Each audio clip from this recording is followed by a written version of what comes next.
All right. Hey, welcome everybody. My name is Hector Verdugo. I'm the Senior Vice President of Admissions here at Academy of Art University in San Francisco, California, USA.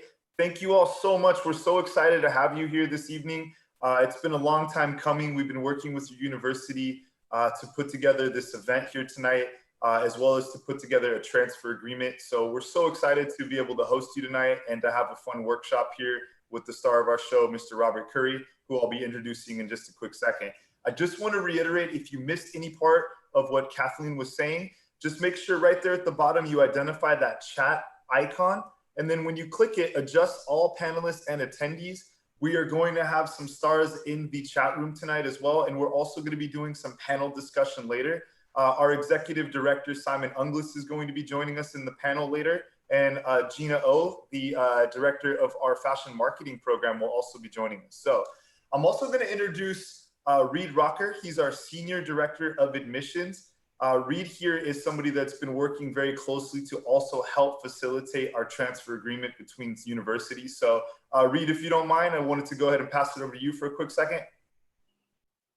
Hey everyone, welcome to the chat tonight. So very excited to have everyone here, and what we're most excited about is our new transfer agreement with your current university. So the partnership between two schools just seems like it makes sense in every way possible, given what you're learning at your current school and what that continuation of those goals would look like if you want to pursue a bachelor degree, or if you're even eligible to pursue a graduate degree.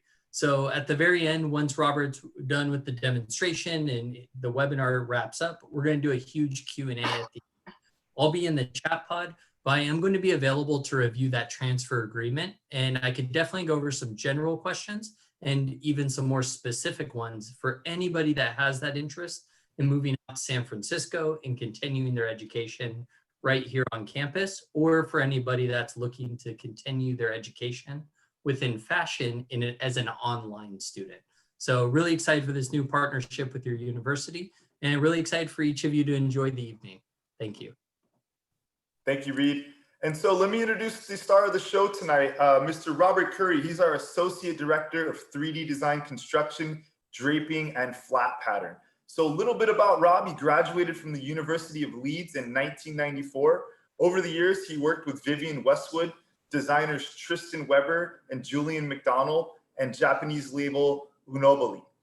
His work has appeared on covers of Vogue, Elle, and Marie Claire. He's dressed Liza Minnelli, Jerry Hall, Jennifer Lopez, Helena Bonham Carter, Kylie Minogue, Minnie Driver, and the Queen of Jordan, as well as many women of the European aristocracy. Within a year, he was promoted to the premier of the atelier responsible for the creation of the showpieces for the Paris women's wear collections, as well as orders for client wedding dresses, ball gowns, exhibition, and advertising pieces. So I'm going to go ahead and hand it over here to Rob to talk a little bit about 3D draping here. I'll be in the chat with our team, and we'll see you all at the end here for some panel discussion. Thanks, everybody. Have fun. Hi, guys. Nice to meet you. Nice to have you with us. Good morning, I believe, for you guys. Friday night for us, Saturday morning for you. So for today, you know, we only have maybe an hour and a half or so to really think about some ideas. And what I was thinking is that we could talk about the idea of sketching with fabric, really thinking, coming from the idea of 3D design. We all know that in terms of designing, that when you're drawing, people sketch with a pencil. And then that sketch would turn into a more developed design, and then that would be handed to maybe pattern cutters to make. Excuse me. But I want to look at it from the opposite side, really thinking in terms of 3D design, actually pure design, starting with the fabric rather than starting with a pencil and then having it made into patterns, having it made into toiles, muslins that would then be fitted, really referring to designers like Madeleine Vianney, Cristobal Balenciaga. Hopefully most of you have heard of these two names. Really, Madeleine Vianney is our goddess that we bow down to for 3D design. She's incredibly important without wanting to go into too much of a history, but she really invented 20th century fashion.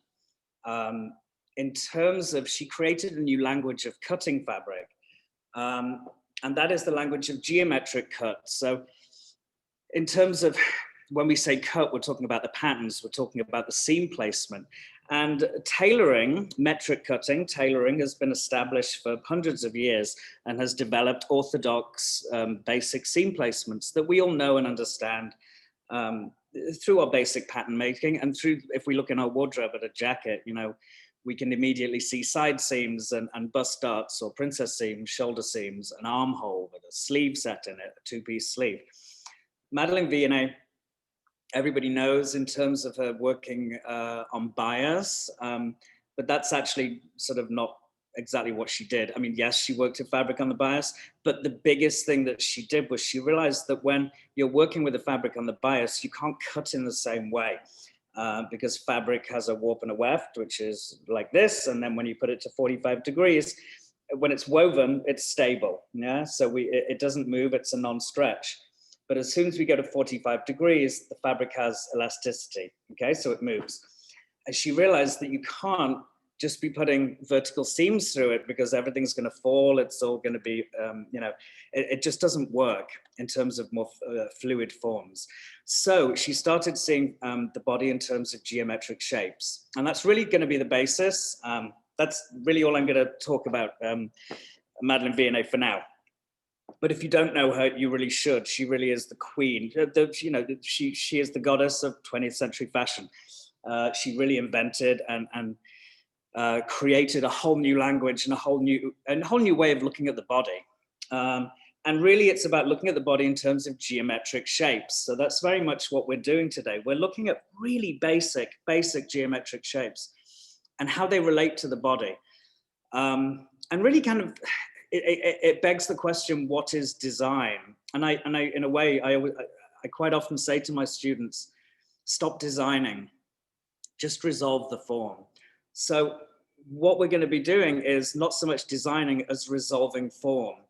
I think quite often we're trying to focus on kind of trying to be so clever, you know, we want to reinvent fashion. We want to do something that wows people and amazes people. And while we're looking at this pinnacle up here, what we're missing is what's in front of us right here, which is the really simple and important aspects of design, which is analyzing form, how the shape of the fabric relates to the shape of the body, how a seam placement or various seam placements can optically change the shape of the body while the body still remains the same, you know. So the illusion of optics and how seam placement is design. And it's these small things, which I don't think are small things, I think they're very important, which while we're looking to make a huge statement and be very, very clever, we're not focusing on actually the meat and potatoes, just the really basic things about design. So what I'm going to do just for a second is I'm going to share a screen because I want to show you a diagram, if I may, just for a second. Okay, so this is very, very basic here, okay? What we're looking at here is, and these are the shapes that we're going to be dealing with tonight, okay? These shapes here are really and these are the first, when I do my draping class in like creative draping, experimental draping, and we first look at geometry, we first look at these very basic shapes. And you'll notice that all denominations of 90 degrees. They're simply two pieces. One of the samples here is just one piece, but mostly two pieces sewn together. And it's the form that they make, it's the shape that they make and how they relate to the body, how we can work it on the mannequin, how we react to it, how we respond to it, and how we then resolve the form that produces the design. So we're not going to have any concept of designs when we start out. So we're talking, unlike metric cutting, where all the shape happens pretty much on the seam and the shapes of the seam. You'll see here the shapes of the seams, they're straight lines, yeah? We're talking about creating 90-degree corner here, which is the corner at B, sewn along the seam ABC. So obviously it's not going to be flat anymore, because if we connect B to A and B to C, we're missing 90 degrees in order for the fabric to lie flat. So it's that distortion, and that's basically what three-dimensional form is. It's the distortion of two dimensions. is what we're going to be taking to the mannequin. I already have some pre-sewn samples here. And we're going to see how does that distortion, how does that three-dimensional shape actually relate to the body, and how do we respond to that shape? What I want to do very quickly is show you a few examples of dresses. All of these pieces are all started from this very idea.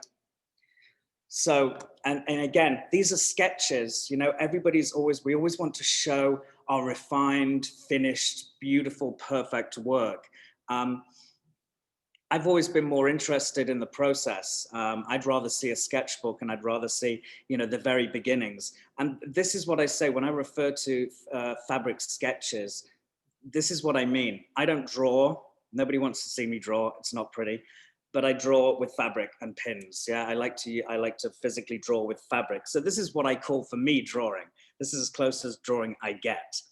And what we're looking at here is this first example, is the idea of, it's one of the samples, and it's the 180 degrees, which is a straight line, connected to 270-degree angle.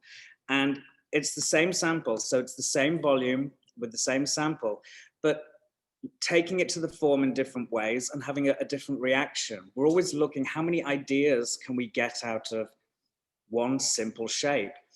And again, we're not looking to be wowed and to faint with the beauty of everything we do. You know, it's too much pressure that every single design we make has to make fashion history. All we're looking to do is resolve the form in a pleasing way, where we're analyzing the hang of the fabric, the fit, the seam placement, and we're allowing ourselves to not have a preconceived idea. We're taking those forms to the mannequin, and then we're resolving them in a logical way. This one again is simply, let's bring up that first one again. Where is she? She's at the bottom, okay. Is this one at the bottom here? It's a more, kind of more three-dimensional, more expansive one. The idea of not just sewing two seams, but first on one piece connecting points A and sewing to the corner, and then connecting A, B, C. This gives us like an extension, like an overwrap. And I have a variation of that, but actually using, instead of this piece being 90 degrees sewn to 180 degrees, I've taken 180 degrees and done my A to A fold in the middle and connected it to 270. So again, you see, these are just 5 initial, very, very basic ideas, but we're going to take them a little further. This one would be the 180 degrees. This is just a straight line. I mean, sometimes the simplicity, this is the thing with geometric cutting, is that the patterns look so deceptively simple. The dress on the right, this blue, it's a toile, is only 3 pattern pieces. It's a front, a back, and a gusset under the arm. And what's very, very interesting about when we talk about geometric cutting as opposed to tailoring, when you think about tailoring, when you see a pattern, we understand where the bust is, where the armhole is, because they're shapes that we've come to learn from tailoring. And we see the waist, we see the hip, because the shape happens on the seam itself. It sounds almost stupid to say that and obvious. But then when we look at forms like this, what's very different with geometric cutting is that if you see this seam in the middle here, nothing's happening on that seam, it's a straight line, but that seam is creating all of this. And that's often, you know, that's a huge difference to when we're cutting in this style. It's just a different language, and it's not an either or. Tailoring is our basic, you know, it's our foundation. You have to understand metric cutting and tailoring in order to then start speaking in this language. I think, you know, it's not an either or. It's just another language. It's a different way of communicating. If tailoring is English, this is French. You know, it's still language, it's still communication. It's just in a slightly different vein. And it's always fascinated me when you look at a shape that's quite dramatic like this with the drape, that actually it's this seam. Nothing is pleated, nothing is gathered here. It's purely this seam here that lies above this drape. Same in the back, it's exactly the same here. That's actually creating all of that. That always gives me a kind of a kick to see that. So this again with the extension, So this design here, both of these designs here are actually made with the first sample that actually we're going to be looking at in a minute, which is very, very simple. It's 90 degrees sewn to a straight line. It's the very first sample that I start all my students with. This is like the, week 2 after they've done their preparation and cut their samples. This is week 2 and we look at these very basic angles. And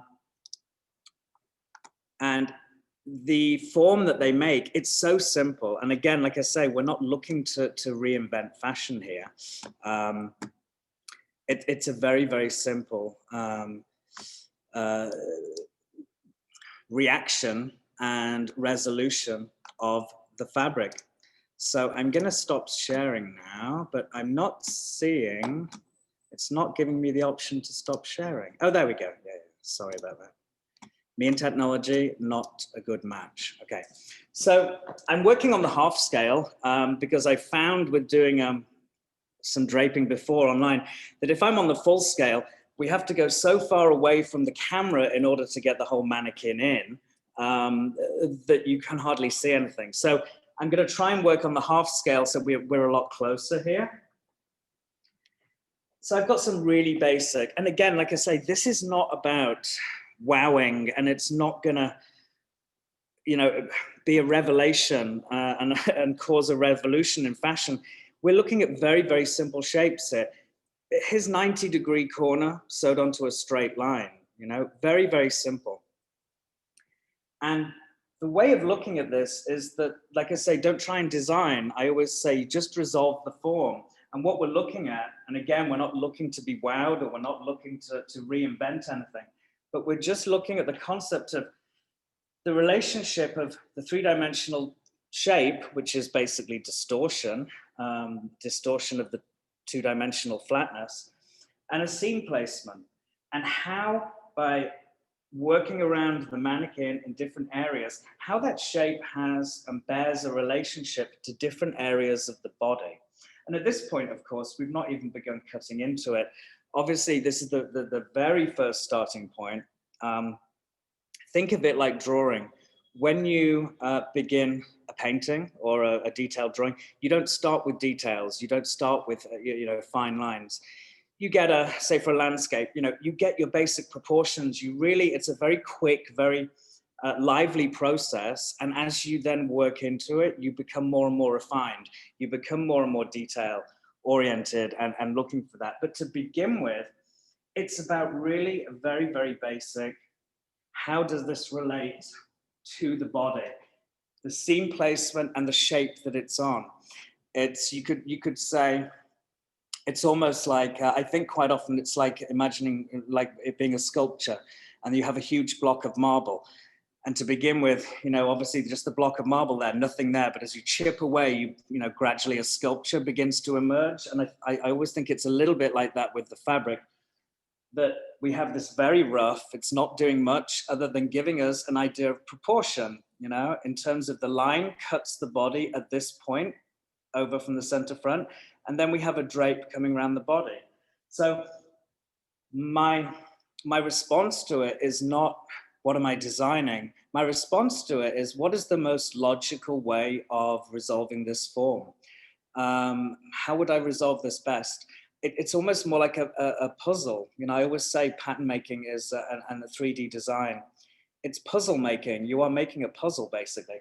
The great thing about working this way is that you're creating the pattern as you're designing or resolving. You're creating that from the very beginning, because then the process of this is that we use this drape then to turn into a pattern, and then from there we make a toile. So what I'm looking to do with a few of these samples, and I need to be aware because I've got a few and I don't want to go too over time. So I want to keep this quite quick. And this is not about, I'm not going to be resolving finished pieces now, that we just don't have enough time for me to be fully resolving pieces. What we're doing now is sketching a very rough idea. And I think it's a very good exercise in terms of, like I say, don't turn your brain off, turn your design brain off, stop designing. Don't think about designing. Just think about, how do I resolve this form? How do I react to what's in front of me? So I'm going to try. I know sometimes I might get a little bit in front of the mannequin, but I'll try to keep moving so that you can see. And if I'm in front, I'll move away as well. So even, let's say, just from this position, we can at least secure it to begin with on the shoulder. By the way, I have no idea what I'm going to do. I have not prepared this like I have. I'm sure everyone thinks that, oh, that I've prepared. I haven't prepared designs from these. Because I want to keep it as natural as possible. If we're talking about just reacting to the fabric, I think it's dishonest if I've prepared something to a finished state. So it could all go horribly wrong, which is always the joy of reacting to something in the moment. So literally, I'm just going to be seeing about in terms of, okay, where is the next cut? What is the fit? Normally, I would spend a lot more time taking it around the mannequin in different places and seeing how I can resolve. What I'm just going to do, though, is from that start on the shoulder, I'm just going to take my scissors on a walk. Let's just get a very vague sense. The trick with draping as well is, and I see it all the time, is remember, you're making a garment, not a mannequin cover.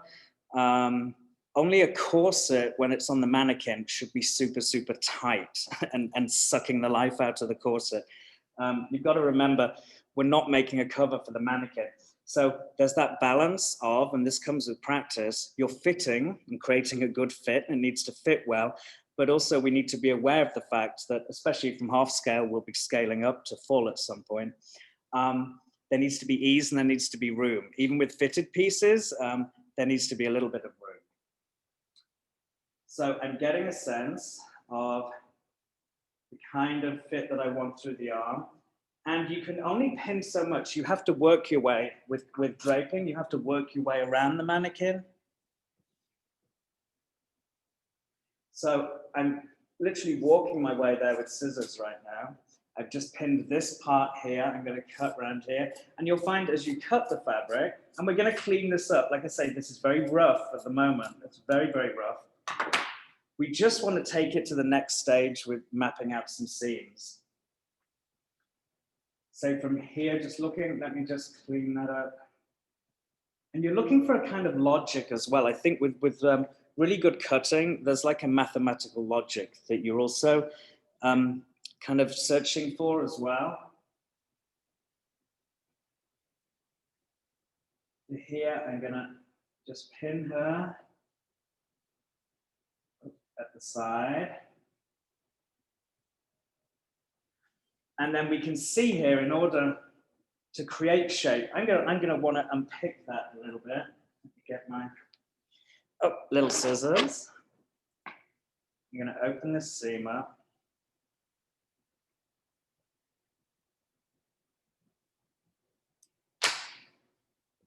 And think in terms of creating some shape here.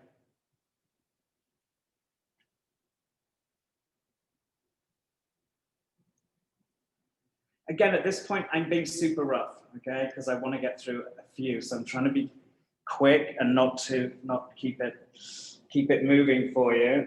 So I'm gonna just very quickly pin what will be a dart here.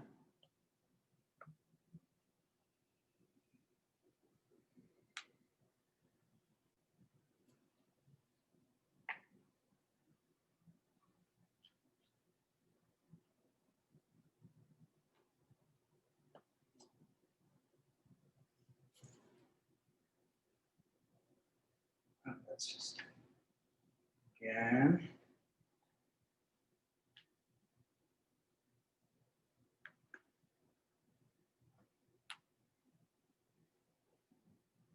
Oh, it's more than likely as well, at some point you'll see blood on these. I always prick myself and there ends up being blood on the muslin, so excuse me if that happens. Again, we're mapping up. We're not trying to do anything detailed at this point.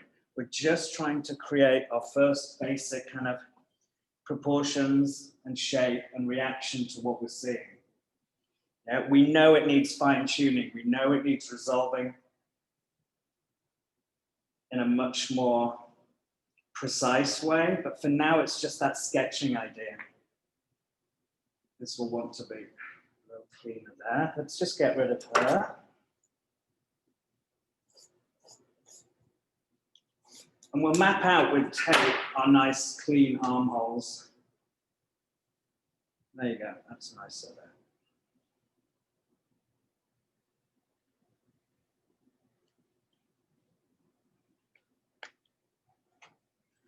So just, we've taken it very, very slightly, not massively. I just want to get rid of some of that pull, but we've just taken it to the next level from it being a very rough, undefined shape.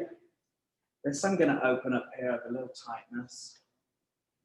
To the next level, just to the next stage of, okay, what could be the resolution here? I'm just going to do a snip in here.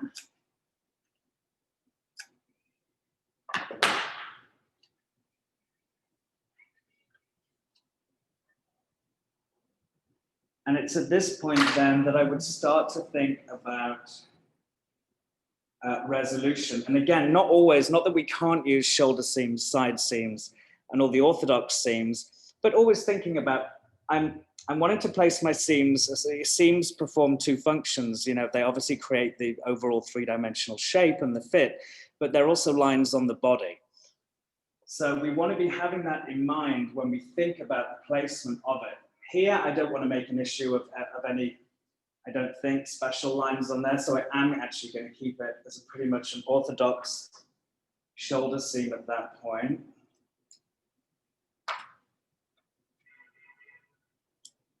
And then just start to map out a basic armhole. Like I say, it's just taking it to that very next level, still super rough, like super rough. But it's just starting to begin to be something. I'm just going to leave that there for now. Yeah, so we're just starting to map out where our placements would be. You know, it's a few minutes work. And the thing is as well is not to, you know, people, I see a lot of my students sometimes like afraid to cut because they're going to do the wrong cut. And there's no, you know, kittens don't die if you cut something and it's wrong. You know, make the sample again, it's fine. There's no consequence, you know, to making a wrong cut. I'm actually going to give her, just to clean that edge up there, that could be a, again, folded edge, just to clean that up.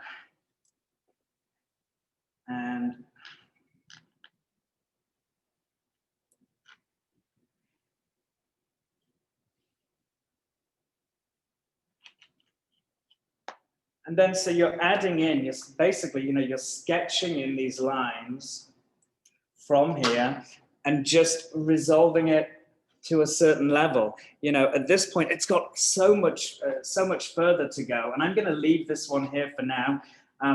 But, you know, in terms of the fit and the development of that, obviously, I want to refine that. I want to bring that closer in. I want to do the dart a lot closer.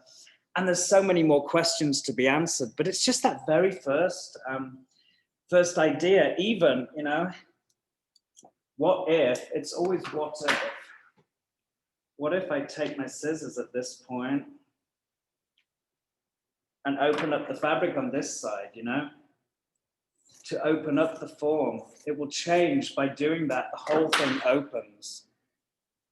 And then we can look at creating different forms, different volumes.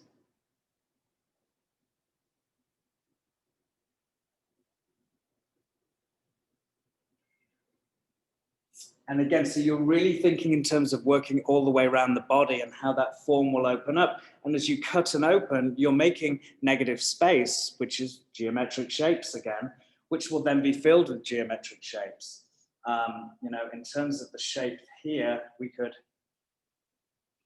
think about taking this line by allowing her to open up here. We can change the silhouette from the side and give her more volume there. So again, this really is, like I said, I will always keep using the word sketch because this is what it is. It's that very, very quick equivalent in fabric of a quick sketch in pencil, okay? And the fun is kind of just really seeing where you can take it and what you can do, and not having a concept to begin with. All right, we're going to push her out the way, and I'm going to take another sample, same sample. But again, this is the same sample, but this time I've extended the point, rather than the point being pushed in as it is here, pushed inside that fold there. This time we've pulled it out and pinned it as if it would be buttoned. So as if this is like an extension, wrapping. And again, we can do the same process. You know, how does it relate to the body? How does it work and act as a different zone on the body in relation to where the body is? How is it working in relation to coming with the seam coming down the body, changing up the angles, looking at the positions? I mean, it's obvious, you know, there's a really obvious kind of skirt happening with that one there. Let's come to this side again. In terms of this idea of this wrap, folding over, buttoning over.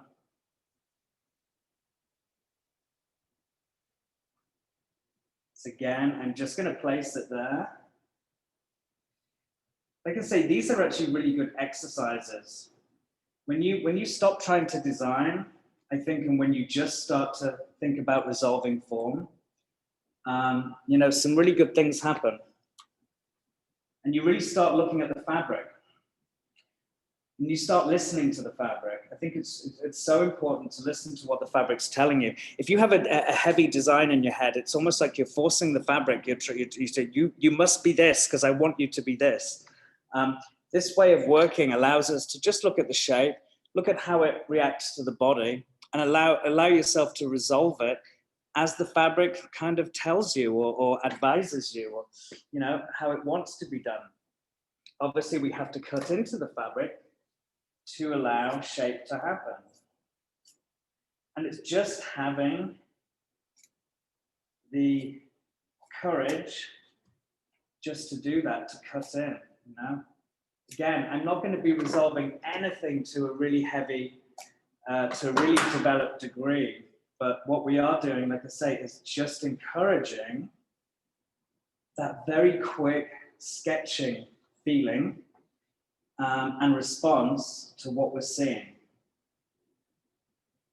It's in a way, it's just like first order logic, you know, it's the sentence of, if this is doing this, then I should do this. And then where we cut, we'll start to define and dictate to us where we would want those seams to be. Because the seams we want, let's just put one more pin in there. The seams we want to be kind of harmonious and work with the body and with what's already there. So we have very much a diagonal line. To suddenly start throwing in center back seams and side seams on this form would be really at odds with the form that we've started with. It wouldn't make sense. You know, what makes more sense to me, I'll quickly draw this on.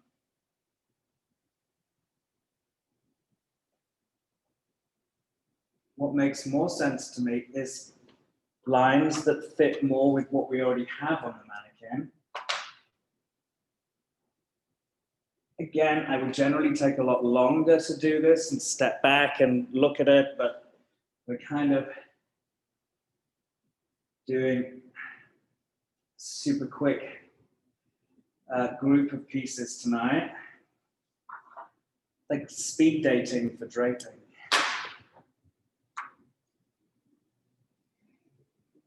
Okay, I'm going to pin where I've taken, but you see what we're seeing already is a balance of the seam that's already there, mirroring it with the seam that's happening here.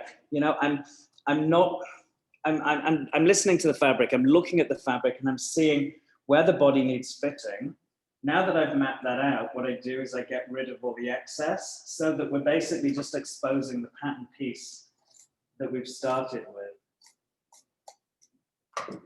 So basically you're cleaning up the form as you go along, getting rid of all the excess. And you always want the pin to be in the body of the garment. So as I go along, if I need to move pins as I make my seam placement, then it's important you do that.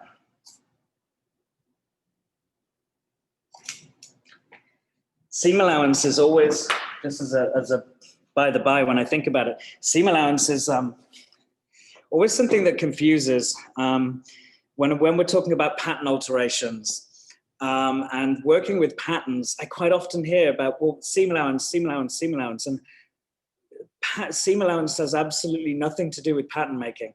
Excuse me. Seam allowance has nothing to do with pattern making.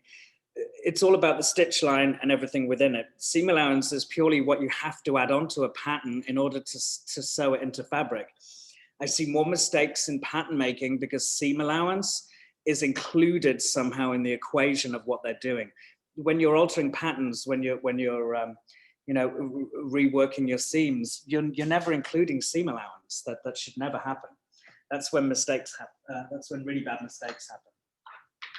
So again, I'm not taking this too far. What I'm going to do is maybe draw a few more seams than on the previous one to sketch out a more resolved form.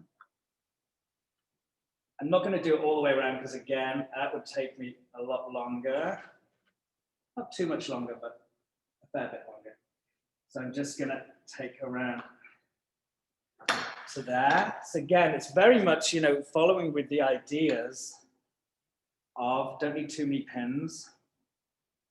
Always keep your pins to a minimum as well.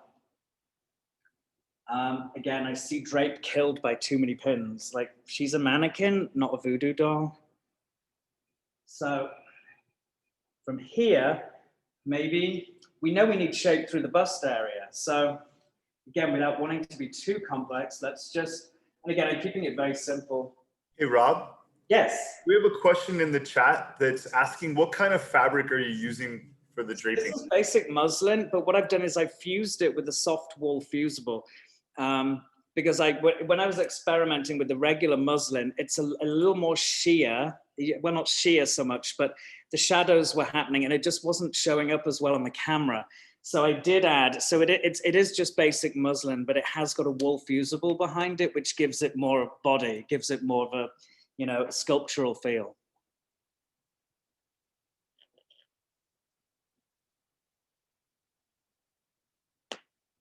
So again, just mapping out that. We know we need, you know, if we're going to do something fairly fitted, and I'm just going to do a very generic, again, I want to be looking at the form and the silhouette and the shape. I don't want to be focused on trying to create a crazy neckline or a crazy armhole. So to begin with these sketches, I would always suggest focus on what you want, you know, what you should focus on is the form and the silhouette and the proportion. Keep your necklines, you know, try and resolve forms. You know, don't run before you can walk. Try and resolve forms that are just simple, he says. And focus on the 3D, focus on the form and the fit. See, now we still need to obviously resolve the body area here if we want something fitted. We know we need shape through the bust. And it may be, so let's have a look at the fit here as well. We could open up this, if we opened up this seam, then this will drop and drop and drop. I'm going to leave it. I don't mind it where it is. It's not hateful. But I am just going to cut it to allow it to work around the waist. The waist and the bust on a woman's form is where the most shape is. That's where you really need to pay attention. So I'm just going to hold her there. So there, just snipping out, you see, just snipping out those tabs allows the fabric to move around the body and open up.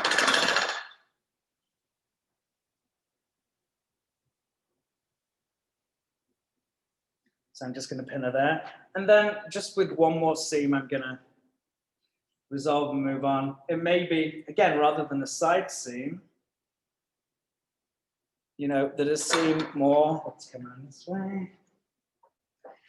It may be that is more harmonious with the design, right? Rather than automatically throwing in our trusted dinosaur side seam, yeah? I mean, it's not hateful, it's not killing me, but, you know, always look for I always think give your most, when you're working, give your more extreme version of an idea.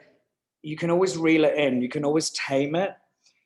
If you go the other way and it's duller and the proportion isn't as strong and the silhouette isn't as strong, then trying to give it energy and whop it up, it's the wrong way round. You know, it's more difficult to do that. Start off with your more severe proportions, your more severe silhouette and fit, and then tone it in, yeah? Then tame it a little bit. It's much easier to work that way. And in terms of resolving that, there are obviously so many options. This could be a dart in from here, or we could have, again, seams. Why don't we mirror what's going on here? It's just drawing lines, you know, and making sure that those lines are passing through the places where you want fit. And obviously you want to take time really considering where those lines go. It may be that then the shape on the bust here is that kind of line. Yeah? There's so many options. And again, as long as they're doing the job of fitting, how they look visually, that's always going to be subjective and up to the designer. But again, if I just map out very, very quickly.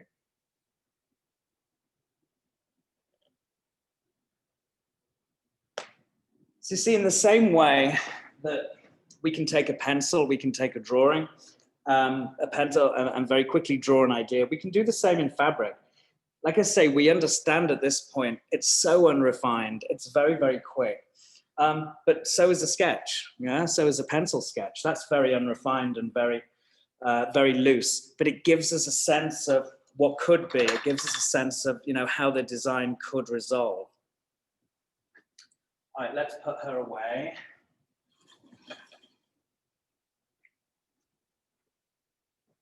So I have a different sample here again, and these are, again, super simple. It's not like we're crying with the beauty and the genius of it. It's just 180 degrees, a straight line. There you go. Sewn on to 270 degrees. It's a very, very simple shape. And we're just looking to resolve that shape. Again, it's like you're taking it around the body in various ways, looking at where the seam is in relation to the body, looking at where, if you can see here, that the seam is coming down here right now. We can place it, obviously something like this, it's giving us volume. So it's instantly obvious to be suggestive of giving us volume for a skirt. You know, if we place it like so, again, it's giving us different, and we're getting this V kind of seam here. All of this is what I would photograph. I photograph like everything. But let's think I quite liked it when we put it in that first position there. Maybe we could get, look, maybe we could do even a bit of a cowl number. Let's go with that. So again, I'm securing on the shoulder. You always want to make sure you get your shoulder. If your shoulder isn't fitting, unless it's a strapless gown, but pretty much everything, it hangs from the shoulder. If it isn't working and fitting on the shoulder, the rest of it is not going to be good. So you always want to make sure that your shoulder is good. She's got a little bit too much there. This is actually not muslin. This is just a medium weight wool that actually has a bit of a stretch to it. I wanted to show in something slightly different and a little bit less rigid. So I'm going to take her a little closer. See, she's really not fluid at all. I'd really want the cowl neck to be a lot softer. Let's make her a little bit softer there. Again, very, very rough. And don't be afraid to, especially with a stretch, don't be afraid to pull when you come the other side. Maybe that's easier.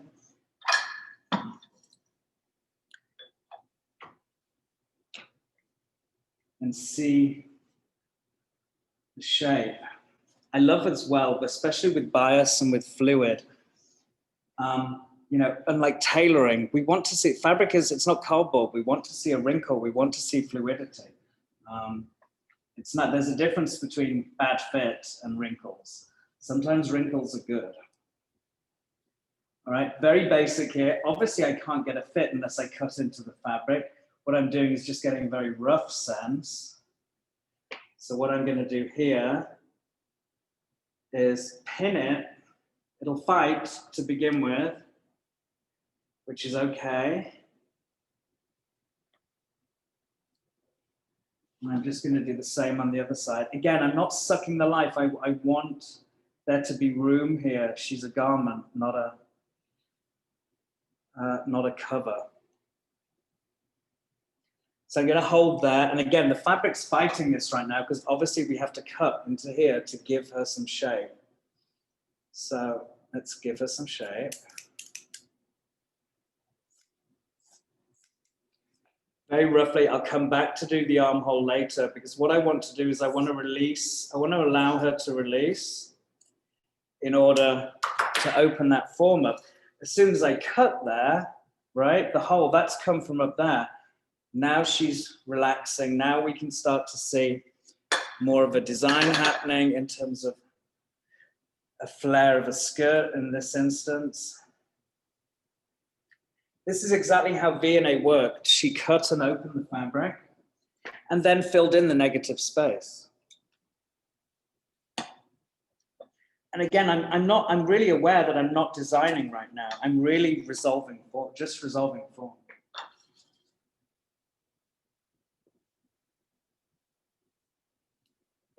Same again here.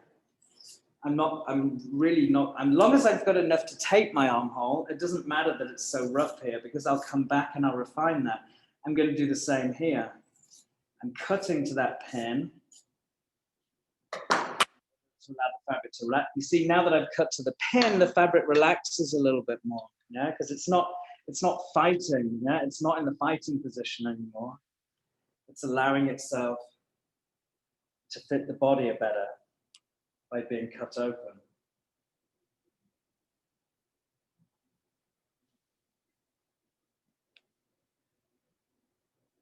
And then as you cut more, you might want to snip a bit more, the fabric will relax. Again, you're always looking for, you don't want the fabric to be straining. Unless if you're using the stretch of jersey, then that's different. That's obviously gonna, then that's playing to its qualities as a fabric if it's stretch. But generally, what I mean when straining it, it's like when it, you know, when it's obviously not fitting, when it needs cutting and opening. And you can see as I kind of pull up and feel the fabric here, I know it wants to be cut open here because I'm listening to it. It's telling me. And it's almost like when you cut it open and when it's tight, you can kind of, if you listen really carefully, you'll hear it sigh with relief when she becomes more relaxed.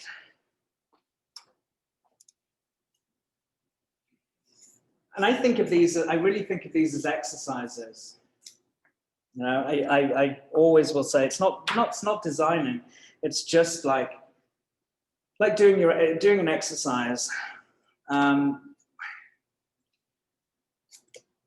It's keeping your hand in. It's your muscle memory. It's your working with your brain, with your hands, making decisions.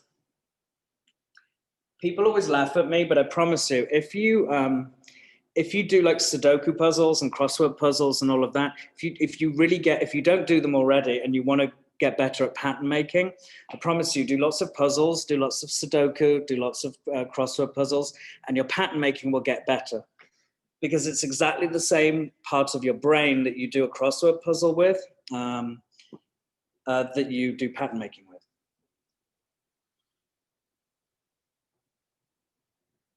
So I'm going to close her. I don't want too much flare on that side, so I'm going to pin her back here. Again, I'm not going to resolve this completely. We don't have time for that. I want to do other samples, but I'm going to, let's get rid of you. to map out a couple of seams. And like I say, you're looking for a kind of logic with it. And I'm always looking where the grain is in terms of where I'm cutting, where would be a logical place for joining pieces. And now I'm just going to lay her on her like that.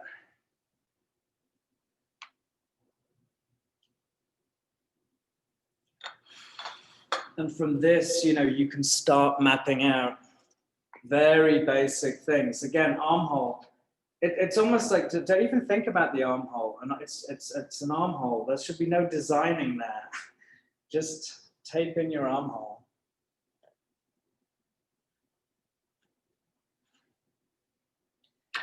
It's almost like you get into a process. You get into the habit of just how to resolve. How to. Right, she needs an armhole. I've cut down here, so I'm mapping out this seam. This will be a corner here.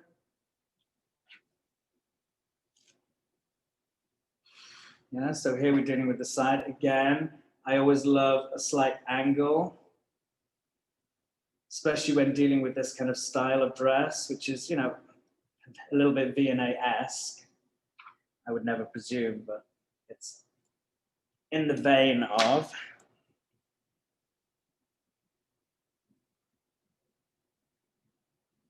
Remember, it's getting that balance of fit, but not fight, fit but not straining. And this would come somewhere through that. It would take a little longer to resolve the whole thing, but it really is just a logical kind of progression of the more that you cut open and the more that the piece evolves, the easier it is, Obviously, hem length, this is easy to add on. We can easily piece something like that on. And I'd want to look at this cowl. Might want to do a little stitch to hold something like that down. So, especially this fabric. I mean, this fabric is not ideal for doing this style of dress, but for a quick sketch, it totally works.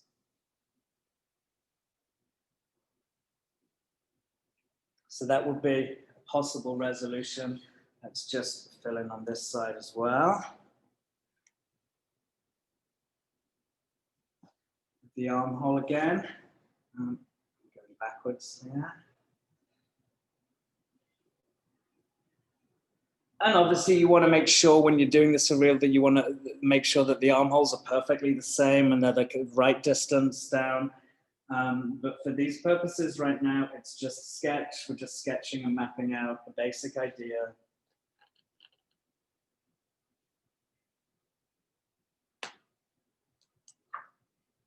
Oops. Okay, and then here I would take this away, just to clean up. So you are cleaning up as you go along, making it less rough, but still, this is very early days in terms of the development of this as a dress. It's really just step one, very, very quickly.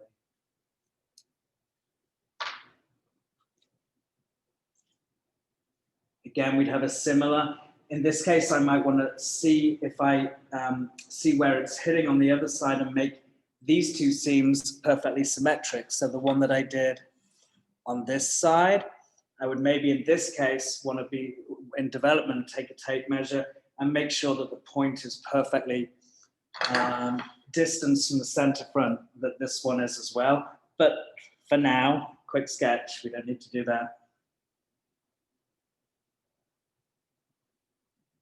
Just enough to take a photograph and give us enough information that we understand what the form is and how it can develop and be refined. Just going to open that a little bit more.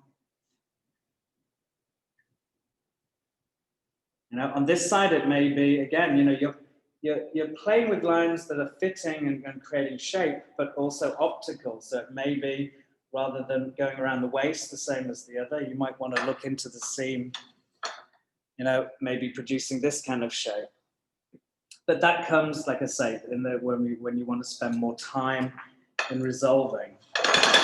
But it's enough, I think, just with those first few cuts to suggest a design there. You know, like I say, the hem right now is not something we've decided. It's been dictated to by the size of the sample. So obviously that is something that we could easily add in here, length. Although there's something not hateful about maybe an asymmetric hem, maybe not that asymmetric, but again, you know, it's just offering possibilities and offering solutions. That's what we want to be looking at, okay? So I'm gonna now come to, I keep checking the clock, I don't want to eat away all our time. Let's do one more with a different sample again. So she's gonna come off. I'm a real advocate, by the way, of the half scale mannequin, especially for working these ideas out. First of all, wastage, you know, it's so relevant to be thinking about not wasting fabric, you know, minimum waste. Also for cost, for personal reasons, you know, we don't want to be spending loads and loads of money, you know, throwing money away. So for these first initial ideas and the sketching, the half scale is great, it's perfect. The only thing you have to remember about half scale, the only difference, again, for tailoring, this is not so much of an issue, and for fitted garments, but for fluid dresses, you've got to remember gravity is really important. And obviously, with much less fabric on a smaller scale, gravity is not going to have the same effect that it will in full scale. So this is quite often, so if you're doing bias dresses or things like that, they don't translate well from half scale to full scale, because obviously with much more fabric in a bias dress, gravity has a much stronger reaction. So something that might stick out and give volume on the half mannequin won't necessarily do it on the full scale, because the weight of that fabric will pull down and not stick out so much. Okay, so we're going to take her off. To have a look at one more form, let's get rid of these lines.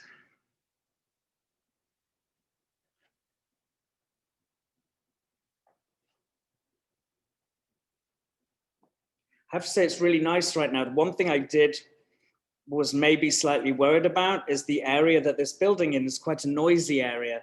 And I was worried that there'd be a lot of noise outside the building, but it's actually very quiet tonight.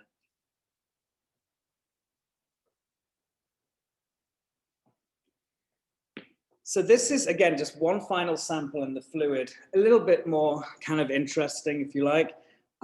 This is the one with the extension that I showed you that had the folded corner, and I've just added that to a 270-degree angle. So we'll throw it on and see what she suggests to us. Let's just get rid of some of the offcuts.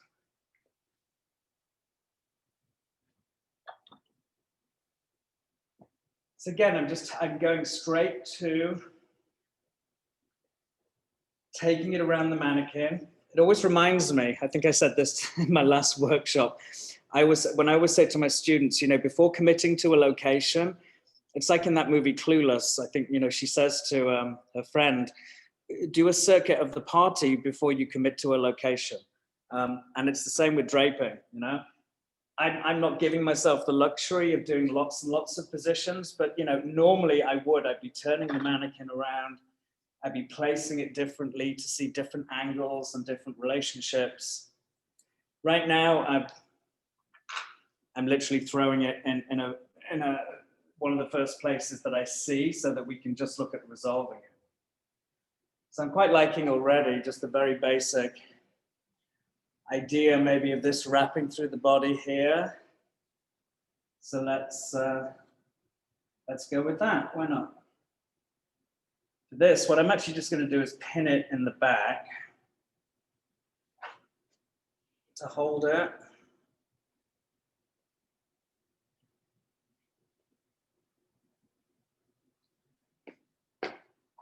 And then I'm going to reverse I'm going to cut into the body here.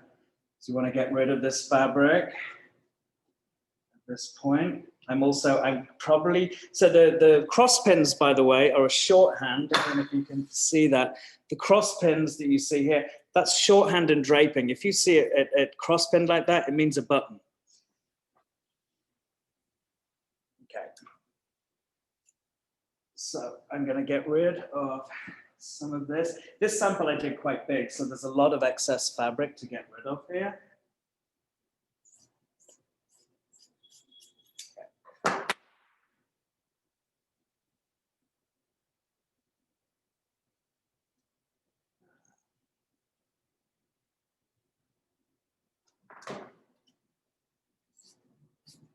Again, at this point, I'm being quite brutal. I'm not being delicate at all. I'm really just hacking away, getting rid of the excess.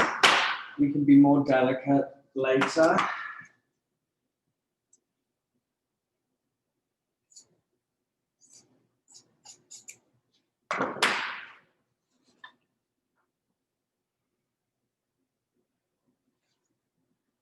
So it's about chipping away, like, you know, with a block of marble. We're slowly chipping away and revealing the sculpture or form underneath or inside. Let's cut you, allow you to sit through here. Like I say, this has a bit of stretch to it. So with stretch, you can often eliminate the amount of seams, not often, always eliminate the amount of seams that you would need in a woven fabric. Stretch fabrics don't like to, knit especially, doesn't like to be cut like it's a tailored fabric. It likes minimalism and simplicity. If you start putting darts and sides and princess seams and shape seams in jersey, doesn't like it at all. So it loves geometry. Jersey loves geometry. Let's clean it up here. So again, I'm going to allow that to, there we go. I want this to somewhere.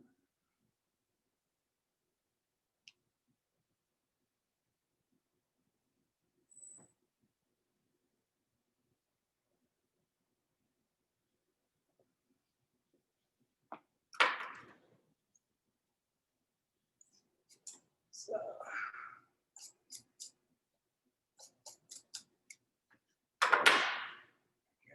Make sure we have it clean. I'll come back and clean that neckline up. For now, we just want to make sure that it's sitting nice and cleanly on there.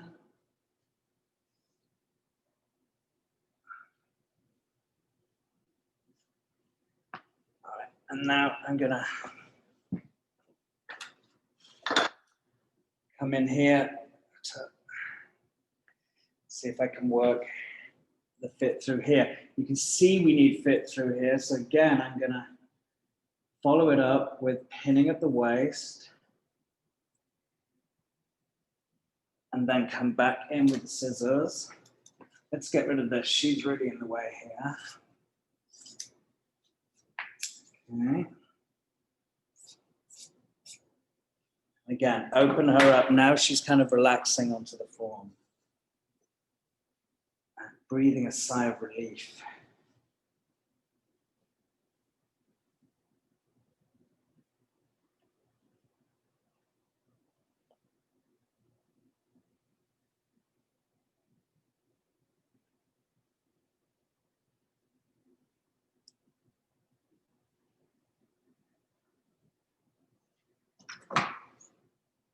I'm actually going to use, I have a seam here, so it wouldn't make any sense whatsoever to have an armhole coming so close to a seam. So the seam will become the top of the armhole there. Again, it's about looking what you have there already and reacting in a logical way. You know, we want to be as logical as possible and not force something that doesn't feel natural to the form itself.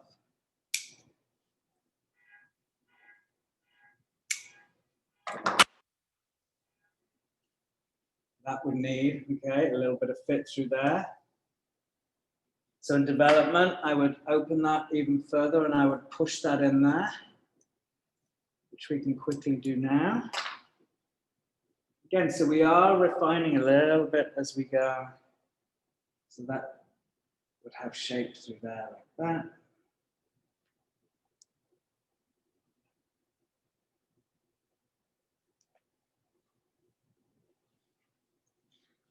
let's cut some of this off at the hem. Normally I do the hem last, but if I have if you have a lot of hem dragging on the floor, it can actually hinder the fabric from hanging. So sometimes I just get rid of it at like the floor level so that it's not breaking on the floor. And that way you'll see the fabric will hang much cleaner, much more naturally. There, now that all of that is not dragging on the floor, it will hang better. All right, now we want to resolve this side a little bit.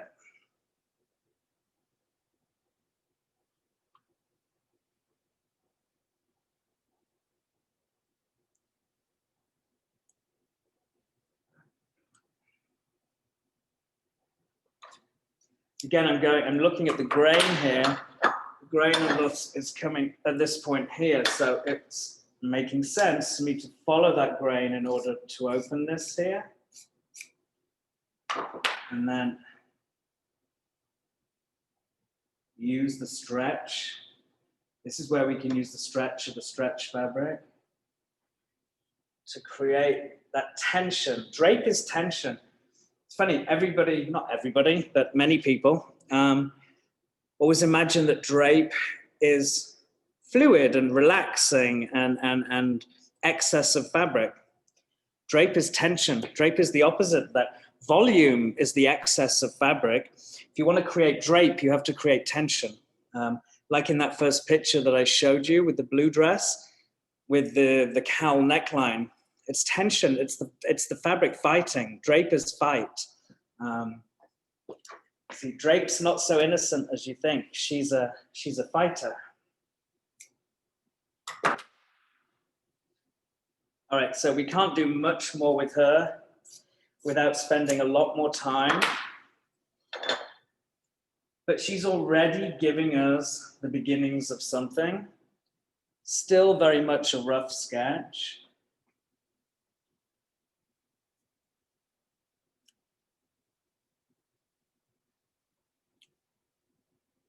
But the more we work on her, then obviously the less rough she will become. Let's get rid of you. And we refine and refine and refine as we go along. But I'm just gonna leave her. I think that's as far as we want to go with her today. But a very simple form, again, we're just reacting, a very simple form, very much in the fluid. You can tell I'm a dressmaker because I instinctively always see dresses first. Obviously, you can apply this to jackets, not tailored jackets, but jacket forms, coats. But yeah, my instinct is always, I always see dresses first. They're the first things I see. So that really is, and I think perfect timing to what we thought of doing. The idea, like I say, of just resolving form. And I think my real point with this was very much thinking in terms of stop designing and just think about sketching in fabric, resolving form in a logical way, because that really is what good design is. It's logical and there's a math to it. But always a logic, I think, to something. If something's awkward, I always find that when you look at the pattern feels awkward. There's, you know, that in a really logical pattern for a gown or a dress or whatever garment that has a really beautiful proportion and a really beautiful seam placement and the hang of the fabric, you look at the pattern and it's kind of like math heaven. You know, there's a really nice logic to it. Which I'm always looking for in a drape, you know, where I place my seams, because everything is relative to what it stands next to, especially in a garment, you know, these things don't exist. A seam is only relevant graphically to the form in which it exists and what shapes happen around it. So it's about, I think, always being aware of that and always thinking in terms of what is the most logical next step in resolving. So that's really, thank you very much for your time. I hope I didn't ramble too much. I know I'm a rambler and a digressor, but I hope this maybe offers you an approach to design that's a little less stress-free. You know, we don't need a narrative. We don't need a concept. We don't need piles of sketchbooks to say, you know, to prove how clever our concept is. We just need a pair of scissors and some pins and some fabric. So Rob, thank you. I just put myself back on because there were 2 or 3 questions as you were going through, and I typed in the answers. They were really, you know, about fabric and what fabrics, and you know, I said that you can really experiment with any weight of fabric. Everything will give you something different, and you know, so it was you know, very easy questions for me to answer. And, great thing about it as well, I would say, if you have an idea in geometry, and this is actually where I'm at right now in class with my draping students, in terms of seams or a certain twist or a pleat or whatever, you know, do exactly the same thing in a jersey, in a muslin with fusible, in a horse hat. And, you know, the weight of the fabric, people forget the weight of the fabric is so important, the property of the fabric. It will give you 4 or 5 different results because different fabrics will really give very, very different reactions. We do just have a question come in from Noura Rashid. She's asking if the length of the fabrics, the shapes need to be calculated before draping. No, the only thing you need to be aware of is scale. I never give, and again, when I'm working with students with this method, if you imagine the idea of 90 degrees sewn to a straight line will give you exactly the same form, whether it's Barbie sized or whether it's the size of a house. It's the same thing. But obviously what's important is the scale of which the sample you make in relation to the body you're working on. So obviously the seam is the same. I've sewn a 90-degree right angle corner to a certain seam. That's the same if it's that big or if it's that big. But what I'm doing is I'm thinking about what I'm draping. So I'm draping half scale, so I don't want to drown it with an enormous sample, but also if I make it handkerchief size, it's only going to have a relationship with a very small part of the body. So yeah, no measurements are only important in terms of the scale that you're working on. They don't affect the samples themselves. The sample is the same thing. And Shivani wants to know, is it a lot of work and very difficult to transfer the fabric to a paper pattern? No, this is for me, but again, I guess again, that's relative as to how your brain works, and you know, things that one person finds easy, somebody might find difficult. What you're doing is after this, the great thing for me is that you've made the pattern. By draping, you're making your pattern, because then all you have to do is you're marking it up. Obviously, it's a lot more than just taping a few lines through here. So you see, we don't have a front opening. We don't have any seam on the center front. You may not have a center back seam or a side seam, but we still need to know where these body positions are. So otherwise, you can't work on the pattern. A pattern is a blueprint you need to be able to work on, change shape, make alterations to. If I, on my pattern, didn't have the marks, I'm going to very roughly, you know, I feel through. I would then literally go around, like you can't see it on this. Let's do it with the tape. I don't normally do it with the tape, but just for camera purposes, I need that center front position on my pattern.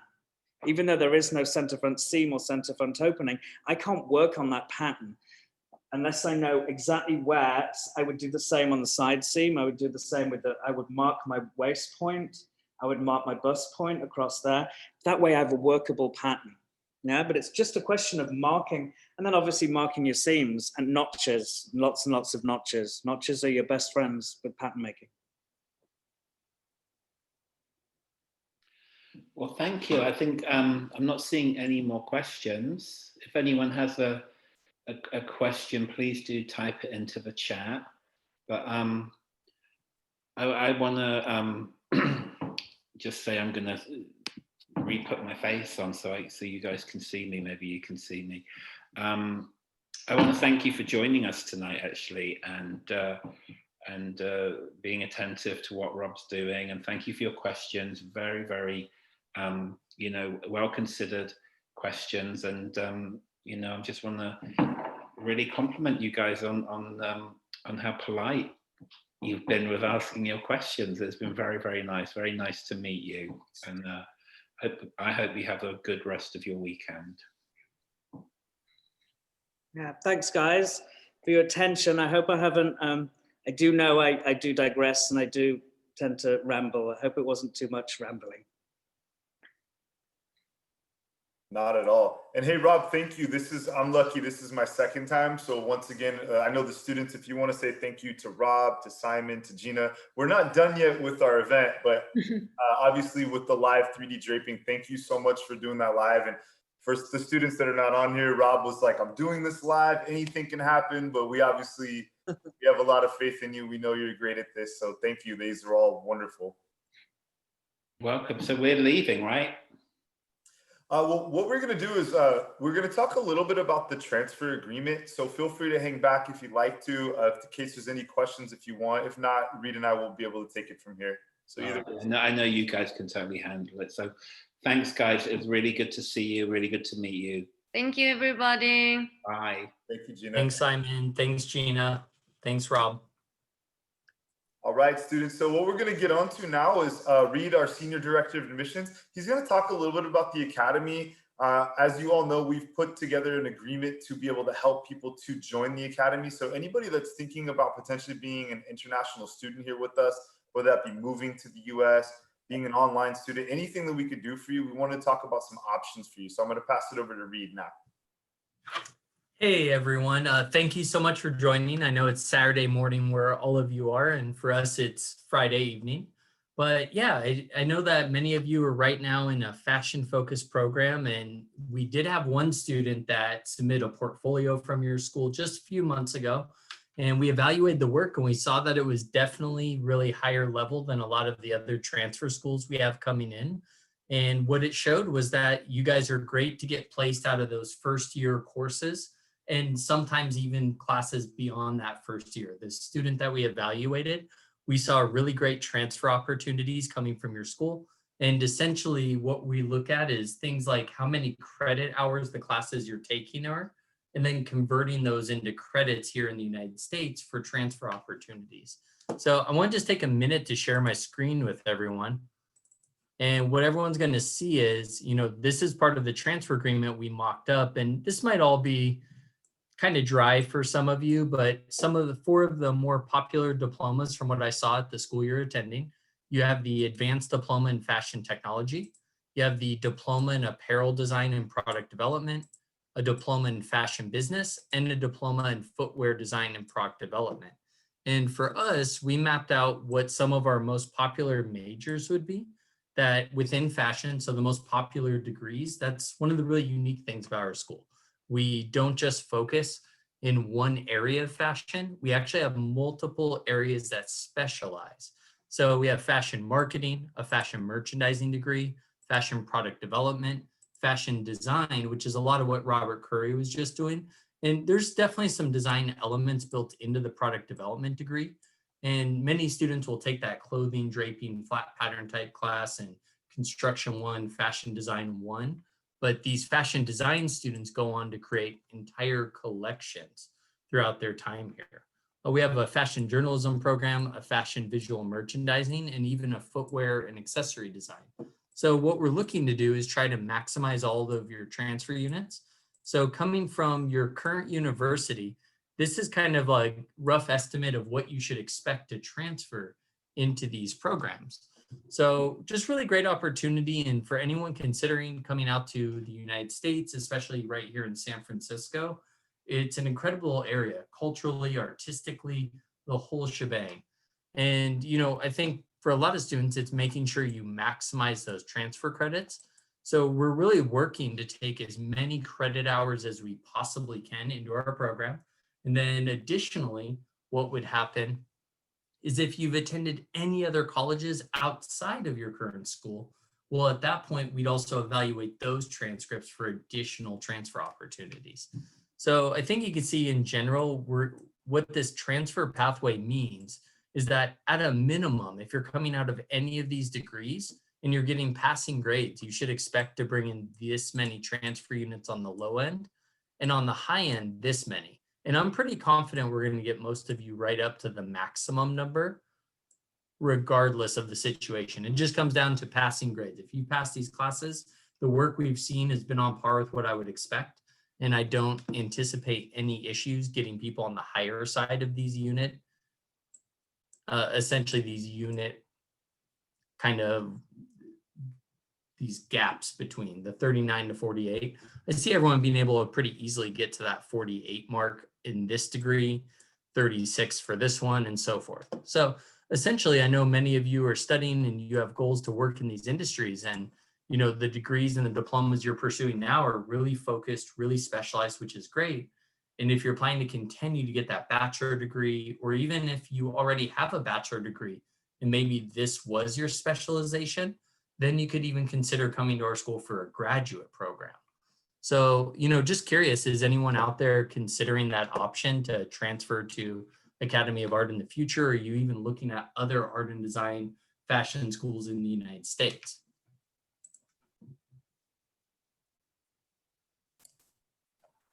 And it's absolutely okay if you aren't considering that right now. So, we offer both on-site and online programs. The one big difference is fashion design is a program, like I said, that leads to a collection. They're doing that senior portfolio. They're doing fashion design 1 through 6. So it's extremely focused program, and it does require a student to be on site. But on the flip side of that, we have amazing online programs with things like product development, merchandising, journalism, and so forth. So if you have any interest in these things, you'll see that Hector's starting to post some quick links in there.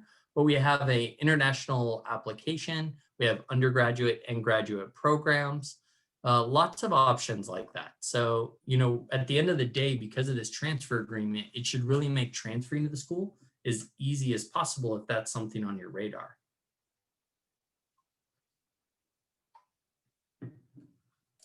Absolutely. And I would just second to this that if anybody's interested in just looking at pursuing the rest of, the degree option with us, or interested in looking into a variety of different tracks, what we do is we work with students one-on-one to talk to them about the options before they apply or that they become a student. So I would just wanted to make sure to put in my email and put in Reed's information. What we'd like to do is really just to have a conversation and basically go over options for students, so we can make recommendations of what would make the most sense for you. So if you are interested in learning more about the university, whether it be now or the future, please send me an email directly, email Reed directly, either one of us. We're more than happy to talk to you or set up a time to go over options for you. And we did put a variety of different links in the chat as well.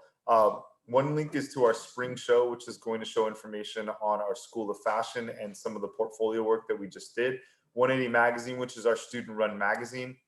We have another link that I put in here was to our student store, which is Shop 657, as well as the Fashion School Daily. So I'd say check all that stuff out, but please don't be shy. If we can help you out, if we can talk to you or set up a time to speak about potentially joining the university, we're more than happy to take the time one-on-one.